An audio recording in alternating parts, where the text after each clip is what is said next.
Hello everyone, I hope you all are well and having a good day so far. So if you are new to my channel, I usually dye my hair with henna and I'm always trying to get a more redder tone from my henna. So I've done a lot of experimenting, trying to mix my henna with other herbs and liquids to push the color towards more red and less orange. So I highly recommend you check out my henna journey playlist so you get caught up with everything I've tried so far.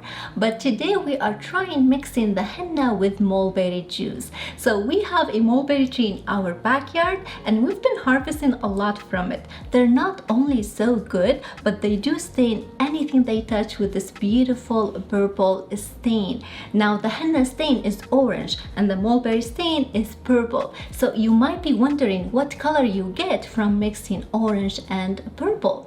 Well, the answer is that it can vary. You will definitely get a brown variation. Most likely you will get a brown with a reddish tone to it. But that's what we will find out in today's video. So before we get started, please be sure to subscribe to my channel down below. Hit that thumbs up. And with all of that said, let's get to it.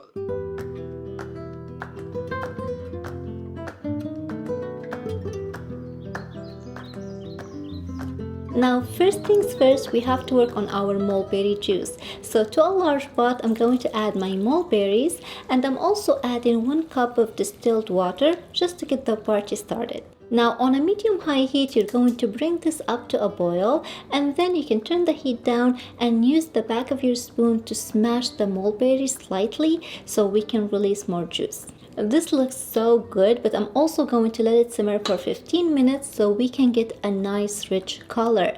You can also do this the night before and let it soak overnight. So all you have to do the next day is mixing it with your henna. Now once you're happy with it, you can turn the heat off and after it cools down for a little bit, you can drain the liquid through a strainer into a large bowl or anything really. I'm using this glass one so you guys can see the color of this juice. It is so lovely.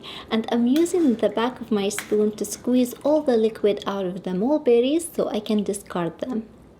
And now that my mulberry juice is still hot, but it's not boiling hot anymore, I'm going to work on my paste. So in my bowl, I'm going to start by adding 200 grams of 100% pure henna.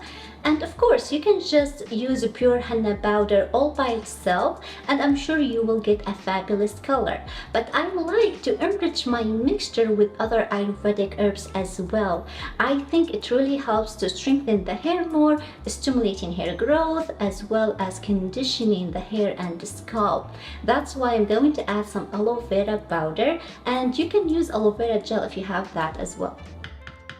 And next, I'm going to add some Manjistha rubia cordifolia. Now, this is a really nice herb. It contains red stain and it can be added to the henna powder just like we do with hibiscus powder to promote more red tones. So I got mine from Amazon and I will make sure to link everything I'm using today in the description box below. Now I'm going to mix all my powders together first and then I can start adding my liquid.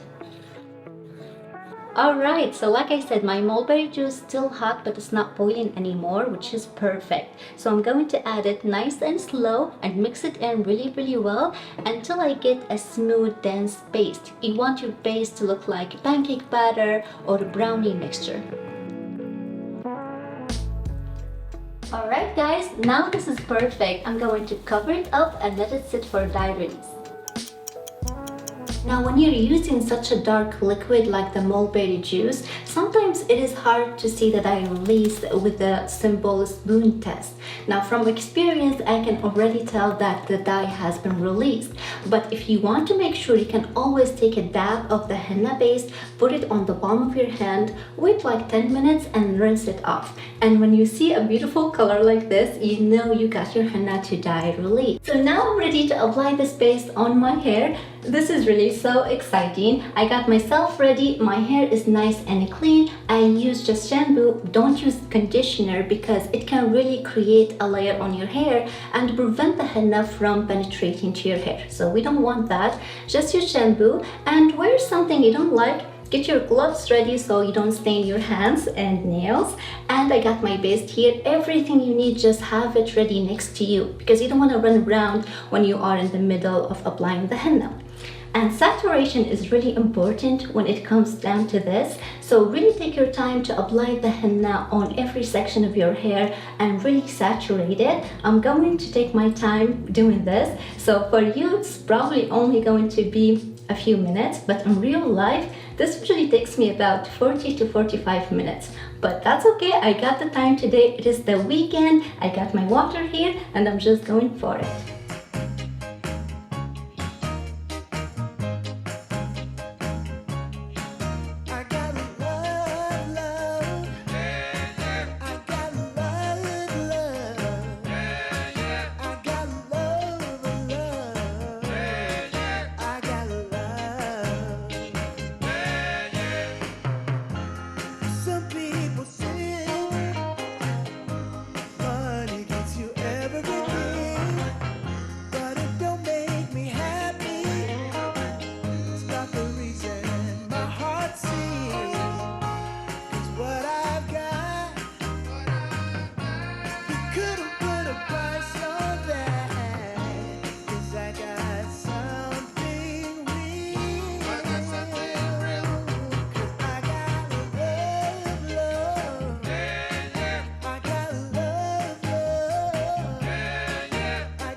I am all done now, and all that's left is to cover my hair. I'm going to wear a shower cap, and I'm also going to wear my beanie as usual, just to keep my henna warm and moist.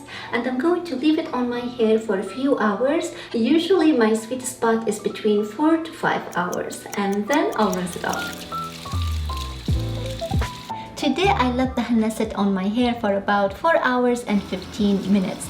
And when you're ready to wash it off, you first want to rinse it with plain water to make sure all the henna is out of your hair, and you really want to be gentle. This should be a slow process, so please don't try to rush it, but be patient and take your time to rinse it out very well. And once all the large big pieces of the henna paste have been rinsed, now you can use a little bit of a co-wash and soften your hair so you can comb it and rinse it out thoroughly.